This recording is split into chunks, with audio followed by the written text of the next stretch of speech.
بسم الله الرحمن الرحيم. عن عمر بن أبي سلمة رضي الله تعالى عنه قال لي رسول الله صلى الله عليه وسلم يا غلام سم الله وكل بيمينك وكل مما يليك. رواہ البخاری. حضرت عمر بن ابی سلمہ بیان کرتے ہیں کنت غلاما فی حجر رسول اللہ صلی اللہ علیہ وسلم، میں چھوٹا بچہ تھا اور نبی کریم صلی اللہ علیہ وسلم کی پرورش میں تھا. چونکہ یہ حضرت ام سلمہ جو ام المومنین ہیں ان کے بیٹے ہیں اور نبی کریم صلی اللہ علیہ وسلم کے ربیب ہیں، اس وجہ سے یہ حضور علیہ الصلوۃ والسلام کے پاس ہی رہا کرتے تھے حضور کی پرورش میں. تو فرماتے ہیں کہ حضور علیہ الصلوۃ والسلام چونکہ ہمیشہ بڑے برتن میں کھانا کھاتے تھے، وکانت یدی تطیش فی الصحفہ، میرا ہاتھ جو ہے وہ پورے برتن میں گھوم رہا تھا، اس ہاتھ سے یہ اٹھا لیا، اس ہاتھ سے وہ اٹھا لیا، کبھی وہاں سے کبھی وہاں سے. تو نبی کریم صلی اللہ علیہ وسلم نے میری تربیت کرتے ہوئے مجھے سمجھاتے ہوئے فرمایا یا غلام، اے پیارے بیٹے، سم اللہ، سب سے پہلے کھانے کا ادب یہ ہے کہ اللہ کا نام لو، بسم اللہ پڑھو.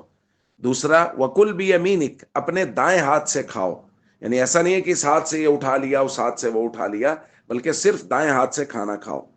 اور تیسرا فرمایا وکل مما یلیک، اور اپنے سامنے سے کھانا کھاؤ، یہ بھی کھانے کا ادب ہے. بڑے برتن میں کھانا ہے تو صرف اور صرف اپنے سامنے سے کھانا کھاؤ.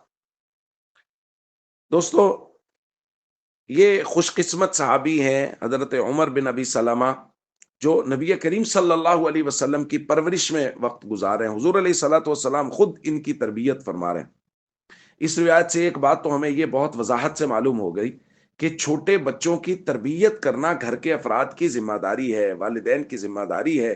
جس طرح فرائض کے علم وہ تو فرض ہے اولاد کو سکھانا، اسی طرح آداب، کھانے کے آداب، دینی آداب، اور اسی طرح بچوں کی دینی تربیت کرنا نبی کریم صلی اللہ علیہ وسلم نے چھوٹی عمر سے ہی بچوں کی تربیت کرنا شروع کر دی تھی، جیسا کہ اس روایت میں ہمیں معلوم ہو رہا ہے. اور اس کے ساتھ ساتھ حضور علیہ الصلوۃ والسلام نے کھانے کے 3 اہم ادب بیان کیے. نمبر 1، اللہ کا نام لے کے کھاؤ، سم اللہ. دوسرا، کل بیمینک، دائیں ہاتھ سے کھاؤ.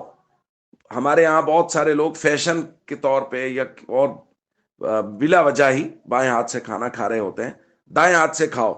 اور تیسرا حضور نے فرمایا اپنے سامنے سے کھاؤ. اگر کسی بڑے برتن میں ہے اور 2-4 لوگ مل کے کھا رہے ہیں تو اپنے سامنے سے کھاؤ، یہ بھی کھانے کا ادب ہے. تو ہمیں ان آداب کا خود بھی خیال کرنا چاہیے اور اپنے بچوں کی بھی آداب کے اعتبار سے، دین کے اعتبار سے تربیت کرتے رہنا چاہیے. السلام علیکم ورحمۃ اللہ وبرکاتہ.